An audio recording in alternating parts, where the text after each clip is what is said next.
अस्सलामुअलैकुम सामीन। 21 शव्वाल मुकर्रम और 12 मई हैं। ख़बर का उन्वान है इमरान खां को 2 हफ्ते की ज़मानत मिल गई है। आपको पता ही है कि इमरान खां गुज़िश्ता 2 दिन से गिरफ़्तार थे। कल उनको सुप्रीम कोर्ट में पेश किया गया था और सुप्रीम कोर्ट ने ज़मानत देते हुए कहा था कि आज जुमे के दिन हाई कोर्ट में हर हाल में पेश होना है और हाई कोर्ट जो फ़ैसला देगी उसको मानना है। इमरान खां को आज सख्त सिक्योरिटी के अंदर हाई कोर्ट में पेश किया गया, जहां लंबी सुनवाई हुई। कई घंटे तक समाअत के बाद हाई कोर्ट ने 2 हफ्ते की ज़मानत दे दी है। ये ज़मानत अब्दुल कादिर टेररिस्ट केस में मिली है।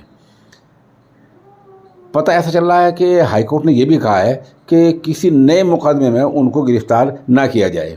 अलबत्ता पुराने मुकदमा क्या होगा और अगर किसी पुराने मुकदमे में गिरफ़्तारी होती है उसका क्या होगा, इस पर गालिबन अभी अदालत ने कोई फ़ैसला नहीं दिया है।